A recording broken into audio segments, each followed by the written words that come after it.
ఇవాళ మనం చెప్పుకోబోయే కథ తడిమేటి శ్రీదేవి గారు రచించిన అలా అలా అనంతంగా.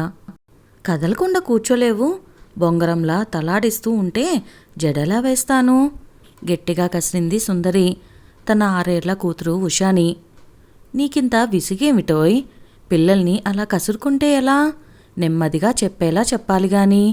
అక్కడే పేపర్ తిరిగేస్తున్నా సుందరం అన్నాడు. ఓయబ్బో, చెప్పేలా చెప్పాలి, వినే పిల్లలేనా వీళ్ళు? పోనీ మీకంత ఓపిక ఉంటే మీరు చెప్పొచ్చు కదా. అక్కడికి మీరేమో వాళ్ళకి పరమశాంత స్వరూపులు, నేనేమో రాకాసిని అనేనా మీ ఉద్దేశం? హోంవర్క్ చేయించడము, చదివించటము అన్నీ నేనే చూసుకోవాలి. అసలే సిలబస్ ఎక్కువగా ఉంటుంది, మధ్య మధ్యలో పరీక్షలు ఒకటి, అవి వాళ్ళకో నాకో అర్థమై జావటం లేదు. ప్రాజెక్టులు, డ్రాయింగ్లు అంటూ దుంప తెంపుతున్నారు. వాటి కోసం బజార్లమ్మట తిరిగి తిరిగి నా తల ప్రాణం తోకకొస్తుంది, విసురుగా అంది సుందరి. అందుకే కదటోయ్ నిన్ను ఉద్యోగం చెయ్యొద్దు అని చెప్పాను, 2 చోట్ల కష్టపడలేవని. ఈ చాకరీ 10 ఉద్యోగాల పెట్టు, ఓ మెప్పు మెహర్బానీ ఏమన్నా ఉన్నాయి కనుకనా. గానిగెద్దు బతుకు అయ్యి రోత పుడుతుంది. మూతి 3 వంకర్లు తిప్పింది. కదలద్దన్నానా? చెప్తే వినవు. మొండితనంలో మేనత్తను మించిపోయావు. పిల్ల బుగ్గ సుందరి చేతిలో 2 అంగుళాలు సాగింది. దాంతో పిల్ల గొల్లుమంది. సుందరం కయ్యమనటం ఒకేసారి జరిగాయి. మధ్యలో మా చెల్లెలి మాటెత్తుతావెందుకు? తిట్టుకుంటే నీ పిల్లను నువ్వు తిట్టుకో, ఎగిరాడు సుందరం. అవును, నా పిల్లే, కానీ బుద్ధులు మీ చెల్లివే. అత్తయ్యగారు చెప్పిన మాట ఒక్కటైనా చెవినెక్కించుకునేదా? ఆవిడ్ని ఏడిపించుకు తినేది కాదు. నిజం చెప్పండి, చాలని చేస్తున్నట్లంది. అబ్బో అత్తయ్య గారు, ఆవిడ ప్రతి మాట నీకు విసుగ్గానే ఉండేది, పోయింది కాబట్టి ఇప్పుడు మంచిదైపోయిందా? కౌంటర్ ఇచ్చాడు. అనండి, ఎంత బాగా చూసినా నేను పరాయింటి నుంచి వచ్చిన దాన్నేగా. మీరు ఒకటి ముక్కు చీదేసింది. చాలే, నెత్తిమీద నీలకుండా ఉంటుంది ఎప్పుడు. ఆ రవిగాడు ఇంకా బాత్రూమ్ నుంచి వచ్చినట్లేడు. స్కూల్కి టైం అవుతుందని ఏమైనా జ్ఞానం ఉందా వాడికి? ఏమైనా అంటే సమాధానం చెప్పకుండా నుంచుంటాడు. నాని ముచ్చదవా, చురుకు లేకుండా మన్ను తిన్న పాములా ఉండటం. ఎవరు పోలికొచ్చిందో వ్యంగ్యంగా అన్నాడు. మీరు డైరెక్ట్గా అనకపోయినా మా అన్నయ్యనే అంటున్నారని తెలుసు. ధైర్యం ఉంటే నాలా మొహం మీద అనాలి. ఇలా మెలిక మాటలు మా ఇంట వంట లేవు, దులిపేసింది సుందరి. అవును పాపం, మిమ్మల్ని చెప్పే ఎవరైనా చెప్పాలి. ఎదుటి వాళ్ళని దులిపేయటమే నిజాయితీ అనుకుంటారు. ఎక్కడికి పోతుంది పుట్టుకతో వచ్చిన బుద్ధి? అవును, పుడకలతో కాని పోదు. నిండింట్లో ఇలాంటి మాట్లాడటం మీకే చెల్లింది. విసురుగా జడవేయటం ముగించి పిల్లను ముందుకు తోసింది. అద్దంలో చూసుకున్న ఉషా, ఇవాళ బుధవారం, స్పోర్ట్స్ డే కదా, వైట్ రిబ్బన్స్ వెయ్యలేదేమిటి అంటూ రాగం తీసింది. కావాల్సిన రిబ్బన్లు ముందే తెచ్చిపెట్టుకోలేవు? అంతా అయ్యాక మొదలెడతావు. నేనేదో ఖాళీగా ఉన్నట్టు. పొద్దున్నుంచి ఒంటి చేత్తో చేసుకొస్తున్నాను. ఇంకా క్యారియర్లు సర్దాలి. కాసిని కాఫీ నీళ్లు గొంతులో పోసుకోవటమే కష్టమైపోతుంది. జీరగా ధ్వనించింది సుందరి గొంతు. ఏదో బండలెత్తినట్లు ఆపసోపాలు పడతావెప్పుడు చూసినా. ఎవరి ఇంట్లో పని వారు చేసుకోవటం కూడా బ్రహ్మాండమే. భర్త మాటల్లోని వెటకారానికి సుందరికి ఒళ్ళంతా కారం రాసినట్లుంది. అదే మరి నేను మొత్తుకునేదిను. మీరు ఆఫీస్కి వెళ్ళేలోగా ఒక చెయ్యి వేస్తే నాకు పని తెములుతుంది. మా అన్నయ్య చక్కగా సాయం చేస్తాడు. మా వదిన అదృష్టవంతురాలు లేండి, నిట్టూర్చింది. అలా ఆడంగి పనులు చేయటం మా ఇంట వంట లేదు, ఈసడించాడు సుందరం. మా ఆఫీస్లో పనిచేసే మాధవి గారు ఇంటా బయట ఎంత బాగా సమర్థించుకొస్తుందో. ఎప్పుడు చూసినా నవ్వు మొహంతోనే ఉంటుంది. పనుల్లో ఆడమగ తేడాలు చూపించడంలోనే మీ సంస్కారం బయటపడుతుంది. మీరు తెగ పొగిడేస్తున్నారే ఆ మాధవి గారిని. దానికి కారణం ఆవిడ భర్త కృష్ణమూర్తి గారు. ఆడపని మగ పని అని తేడాలు లేకుండా ఇద్దరం అన్నీ కలిసి చేసుకుంటామని ఆవిడే చెప్పారు. ఆ విషయం మాత్రం తమరికెక్కదు. సర్లేండి, మనిద్దరికి ఇది ఎప్పుడు ఉండేదే కానీ నేనివాళ బజారుకు పోలేను. మీరే ఏవో 2 కూరగాయలు తెచ్చిపడేయండి అంటూ నీరసంగా సోఫాలో కూలపడింది సుందరి. ఏమిటలా అయిపోతున్నావు? జ్వరంగాని వచ్చిందా ఏమిటి? సుందరి మెడ మీద చెయ్యి వేస్తూ ఆదుర్దాగా అడిగాడు. డాక్టర్ దగ్గరికి తీసుకువెళ్ళనా అని భర్త ఆదరంగా అడిగిన తీరుకి ఆమె కళ్ళల్లోకి నీరు చేరింది. చా, ఏమిటిది చిన్నపిల్లలా అంటూ ప్రేమగా దగ్గరికి తీసుకొని కళ్ళొత్తాడు. మరేం లేదు, నేను బానే ఉన్నాను అని సుందరి చెప్తున్నా వినకుండా ఆఫీస్కి ఫోన్ చేసి సెలవు చెప్పేశాడు. కూరగాయలు తెచ్చాడు, వంటలో సాయం చేశాడు. ఆ రోజంతా ఒకరికి ఒకరు అన్నట్లు గడిపారు. చీటికి మాటికి ఒకరినొకరు బాధ పెట్టుకోకూడదు అని నిర్ణయం చేసుకున్నారు. మా అమ్మమ్మ చెప్పేదండి, భార్యాభర్తల తగువులు అద్దం మీద ఆవగింజలాంటివి, ఎంతోసేపు నిలవవు అని అంది సుందరి. అలాగా, నేను ఇంకోటేదో విన్నానే చిలిపిగా అన్నాడు సుందరం. ఏం విన్నారేమిటి అంది సుందరి నవ్వు దాచుకుంటూ. మొగుడు పిల్లాల గొడవలన్నీ పడక గదిలో పరిష్కారం అయిపోతాయట. గొప్ప రహస్యం చెప్తున్నట్లు భర్తని చూసి కిలకిలా నవ్వింది. అరమరికల్లేని ఆనందంతో ఇద్దరూ ఆదమర్చారు ఆ రోజు. మర్నాడు సుందరం బాత్రూం నుంచి అరుస్తున్నాడు. ఎన్నిసార్లు చెప్పాలి సోపవ్వగానే కొత్తది పెట్టమని? ఇంత బద్ధకం ఏమిటసలు నీకు అంటూ. సోపేదో ఉందో లేదో చూసుకోకుండా బాత్రూంలో దూరి కూర్చుంటారు. వంట పని పిల్లల పని చూడనా, మీకన్నీ అందిస్తూ కూర్చోనా? పైగా బద్ధకం అనటం ఒకటి. మిమ్మల్ని ఇలా పెంచి నాకు కట్టబెట్టిన ఆ మహాతల్లి నలాసలు. మాటలు జాగ్రత్తగా రానియ్యి. మధ్యలో మా అమ్మేం చేసింది? ఎప్పుడూ ఆడిపోసుకుంటూనే ఉంటావు. ఇప్పుడు అసలు ఆవిడ ఊసెందుకు అంటారేమిటి? మా వాడంత మంచివాడు బుద్ధిమంతుడు ఇంకొకరు ఉండరని మా వాళ్ళని బుట్టలో వేసింది ఆవిడే కనుక. మా అమ్మాయికి నోట్లో నాలిక లేదు, అమ్మాయికురాలని మీ నాన్న చెప్పాడుగా. అంటే ఏమిటిప్పుడు? నేను గెయ్యాలనా? నడుం మీద చేతులు వేసుకుంటూ కళ్ళు పెద్దవి చేసింది. నేననటం దేనికి? స్పష్టంగా కనపడుతుంటే. ఇంతకీ సబ్బు తెచ్చావా లేదా? తేక చస్తానా? ఇదిగో జలకాలాడి తొందరగా తెమిలి రండి. మళ్ళీ టిఫిన్ చల్లారిపోయింది అంటూ అదో గొడవ. అవును పాపం, నా వల్ల నీకెన్ని ఇబ్బందులో మరి. ఉన్నమాటంటే ఉలుకెక్కువని ఊరికే అన్నారా? మన పెళ్ళిలో మీ వాళ్ళు టిఫిన్ చల్లారింది అంటూ ఎంత రాద్ధాంతం చేశారు, మర్చిపోయే సంగతా? అబ్బో, అక్కడికి మీ వాళ్ళు మాడుగులకు మడుగులొత్తినట్లు మాట్లాడుతున్నావు. మీకసలు మర్యాద మన్ను తెలిసొస్తేగా. ఆగండక్కడ. మా వాళ్ళ మర్యాదలకే వంకలు పెడుతున్నారు.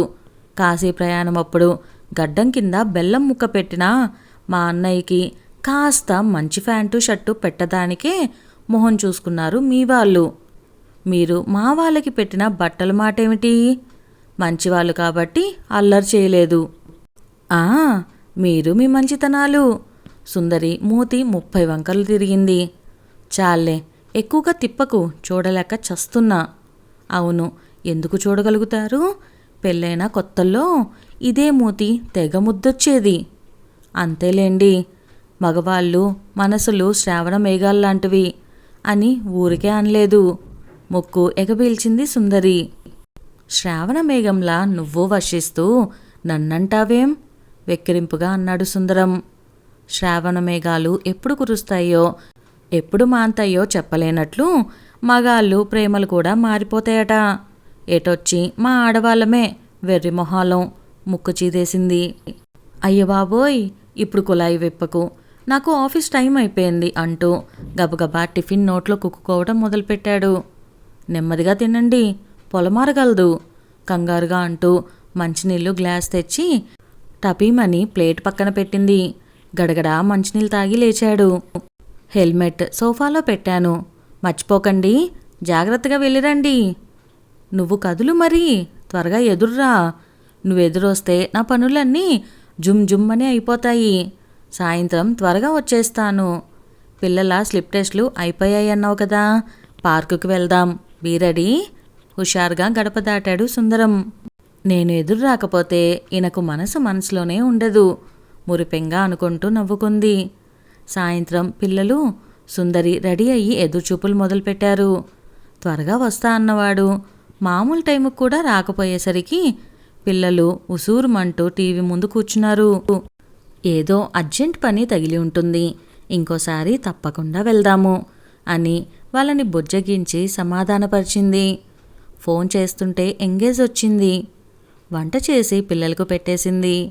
ఆమె మనసు కుతకుతలాడుతుంది. తనంతట తాను పెందనాలే వస్తానన్న మనిషి ఇంటి ధ్యాసే పట్టకుండా ఉన్నాడు. పోనీ అంతగా పని ఉంటే ఫోన్ చేసి ఒక్క ముక్క చెప్పచ్చుగా. పెళ్ళామే కదా అని లోకువా. ముందంతా కచ్చిగా ఆలోచించిన ఆమెకు ఎంతసేపటికి భర్త ఫోన్ ఎత్తకపోయేసరికి కంగారు మొదలైంది. పిల్లలు నిద్రలకు పడ్డారు. అసలే ఎన్నో యాక్సిడెంట్ల గురించి వింటున్నాము, ఏమీ అవ్వలేదు కదా అనే ఆలోచనకే ఆమె మనసు సుడిగాలుల్లో దీపంలా రెపరెపలాడింది. 10 దాటాక ఇల్లు చేరాడు సుందరం.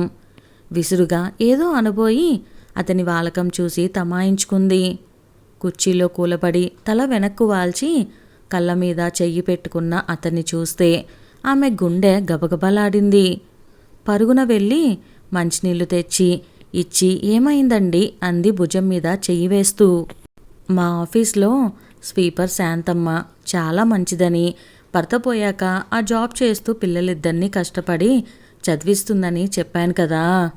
అవును, 2 ఆడపిల్లలు తల్లికి సాయంగా ఉంటూ కష్టపడి చదువుకుంటున్నారని చెప్పారు కూడాను అంది. అయితే అన్నట్లు చూస్తూ. శాంతమ్మ ఇవాళ ఉన్నట్లుండి పడిపోయింది. హాస్పిటల్కి తీసుకువెళ్ళాము. ఆమెకు లంగ్ క్యాన్సర్ బాగా ముదిరిపోయిందట. చాన్నాళ్ళుగా దగ్గు వస్తుంటే ఏదో మందు వేసుకుంటూ నెట్టుకొస్తున్నట్లుంది. పిల్లల్నే తప్ప తన ఆరోగ్యం పట్టించుకోలేదు. పిల్లలు 10th ఇంటర్ చదువుతున్నారు. ఆమెకేమైనా అయితే ఆ పిల్లలు ఏమైపోతారో పాపం బాధపడ్డాడు. భర్త సున్నిత మనస్తత్వం తెలిసిన సుందరికి అంతా అర్థమైంది. బాధపడకండి, మరీ చిన్నపిల్లలు కాదు కదా, కష్టం సుఖం తెలిసిన వాళ్ళు. ఆఫీస్లో అందరూ తలా కొంత సాయం చేస్తే వాళ్ళ కాళ్ళ మీద వాళ్ళు నిలబడతారు. దిగులు పడితే లాభమేమిటి? ముందు జరగాల్సింది చూడాలి. మా రంగనాథం మావయ్య పేద విద్యార్థులకు సాయం చేస్తూ ఉంటాడు. ఎవరైనా కష్టపడి చదువుకునే పేద పిల్లలు ఉంటే చెప్పమని ఫీజులు కడతానని చాలాసార్లు చెప్పారు. ఆయన పిల్లలిద్దరు కూడా బాగా సంపాదించుకుంటున్నారు. తన పెన్షన్తో మంచి పనులు చేయాలని ఆయన తపన. వీళ్ళ గురించి ఆయనకి చెప్దాం. పెట్టలేకపోయినా పెట్టే చెయ్యి చూపించాలి అంటారు. ఇంకా ఆలోచనలు వదిలి లేవండి. ఫ్రెష్ అయ్యి వస్తే అన్నం వడ్డిస్తాను. చెయ్యి పట్టుకొని లేవదీసింది. నువ్వు చాలా తెలివి సమర్థత ఉన్నదానివి సుందు. ఎంత పెద్ద సమస్యనైనా ఇట్టే తేల్చేస్తావు. నీ మాటలతో నా మనసు తేలికపడింది మనస్ఫూర్తిగా అన్నాడు సుందరం. నన్ను తర్వాత పొగడొచ్చు కానీ ముందు మీరన్నిటికీ ఇలా కదిలిపోవటం మానుకోవాలి. అయినా కష్టాలనేవి మనుషులకి కాక మానులకొస్తాయా? చిరునవ్వుతో అంటున్న భార్య వైపు ప్రేమగా చూశాడు. నవ్వుకుంటూ వంటింట్లోకి నడిచింది సుందరి. బావగారు స్పాట్ వాల్యుయేషన్కి వెళ్తున్నారట. చెల్లాయి పిల్లల్ని తీసుకొని వస్తానని ఫోన్ చేసింది. 10 రోజులు ఉంటుందట నెమ్మదిగా అన్నాడు సుందరం. ఆహా, అన్నలంగారికి చెల్లెలంగారి నుంచి ఫోన్ వచ్చిందన్నమాట. ఎప్పుడైనా ఒక్కసారైనా ఇలా రావాలనుకుంటున్నాను. నీకు పుట్టింటికి వెళ్ళే ప్లాన్ ఏమైనా ఉందా అని మాట వరుసకైనా అడిగిన పాపాన పోదు ఈసడింపుగా అంది సుందరి. ఎవరికి చేస్తా ఏమిటి? తేలిగ్గా తీసైపోయాడు. అవునవును, ఇలాంటి వాటికి మీకేమీ పట్టింపులుండవు. అదే మా వాళ్ళెవరైనా ఏ ఊరో వెళ్తూ దారే కదా అని ఒక్క పూట దిగినా ముందు చెప్పి రాలేదని తెగ గుంజుకుంటారు. సర్లేవోయ్, దానికి మాత్రం ఎవరున్నారు? ఎక్కడికి వెళ్తుంది? కావాలంటే అది వచ్చి వెళ్ళాక నువ్వు పుట్టింటికి వెళ్ళి 4 రోజులో 10 రోజులో ఉండిరా నచ్చ చెప్తున్నట్లు అన్నాడు. మీరంతగా సోపేయక్కర్లేదులేండి. ఆడపడుచు ఇంటికి వస్తానంటే ఏడ్చే రకాన్ని కాదు నేను. కాకపోతే నాకు ఇవ్వాల్సిన గౌరవం నాకు ఇవ్వటం లేదనే నా బాధ. ఏదో లేదు, చిన్నపిల్ల, దానికి ఇలాంటివేమీ తెలియవు. ఏమిటి చిన్నపిల్ల? నాకంటే ఆవిడ గారు 6 నెలలు చిన్న, అంతే. నేను మీకు నాభసాన్లా కనపడతాం, ఆవిడ చిన్న బొట్టిలా కనపడతాం మామూలైపోయింది. ధ్వజమెత్తింది. ఇంతకీ ఏమంటావు? విసుగు ధ్వనించింది అతని గొంతులో. ఏమంటాను? ఏమీ అనను. ఏమైనా అనటానికి నా మాట ఎప్పుడు చెల్లిందని? వదిన మరదళ్ళన్నాక చీరలు సింగారించుకొని పెళ్ళిళ్ళకు పేరంటాలకు తిరగడమే కాదు, ఒకరికొకరు సాయము చేసుకోవాలి. మా పుట్టింటికి వెళ్తే నేను మా వదిన సరదాగా కబుర్లు చెప్పుకుంటూనే అన్ని పనులు చెక్క పెట్టుకుంటాము. మీ చెల్లెలు వచ్చిందంటే ఇటు పుల్ల అటు పెట్టదు. ఎంతసేపు ఆ ఫోన్ పట్టుకొని కూర్చుంటుంది. పిల్లల్ని కూడా పట్టించుకోదు. ఇక పనమ్మాయి చుట్టాలొచ్చారంటే సరి, ముందే నాగాలు పెడుతుంది. అన్ని పనులు చేయలేక నా నడుం పడిపోతుంది. సుందరి మాటల్లో నిస్సహాయత కనిపించింది. ఆమె మాటల్లోని నిజం సుందరం మనసుకు తాకింది. ఈసారి నేను కూడా కొంత సాయం చేస్తాను, సరేనా? ఓదార్పుగా అన్నాడు. సర్లేండి, ఏదో నా బాధ చెప్పానంతే. రానివ్వండి. ఆడపడుచంటే అర్ధమొగుడు అంటారు కదా. ఈ మొగుడు గారికి ఆ అర్ధమొగుడు గారికి సేవలు చేసి తరిస్తాను, విసురుగా అంది. అలా అంటావే గాని నీ మనసులో ఏమీ ఉండదని నాకు తెలుసు సుందు. నవ్వటానికి ప్రయత్నం చేశాడు. గిల్లి జోలపాడతాం మీకు తెలిసినంతగా ఎవరికి తెలుసు? ఏంటోయ్, నన్ను మరీ అలా లెక్క వేస్తున్నావు? మరే, ఎందుకంటే మీరందరూ లెక్కల్లో మనుషులు కదా. బాబోయ్, ఇక్కడి నుంచి పారిపోవటం నయం. అవును, ఎప్పటినుంచో నాకు డౌటు. అసలు మన జాతకాలు కలిసాయని సిద్ధాంతి గారు ఎలా చెప్పారంటావు? ఎప్పుడు ఏదో ఒక పోట్లాట. క్వశ్చన్ మార్కు మొహం పెట్టిన సుందరంతో. అదేనయ్యా సుందరం, సంసారంలో సరిగమలంటే. బోధ చేస్తున్నట్లు అరచెయ్యి పైకెత్తి చూపించి నవ్వేసింది సుందరి. ఇదండి వాళ్ళ మన కథ. కథ కనుక మీకు నచ్చినట్లయితే వీడియోని లైక్ చేయటం అస్సలు మర్చిపోకండి. అలానే ఇంకా మన ఛానల్ ఎవరైనా సబ్స్క్రైబ్ చేసుకోలేదా, వెంటనే సబ్స్క్రైబ్ చేసుకొని బెల్ ఐకాన్ని క్లిక్ చేసేయండి. Thank you. మరిన్ని కథలు మన ఛానల్లో బోల్డ్ అని ఉన్నాయి, ఒకసారి చూసేయండి.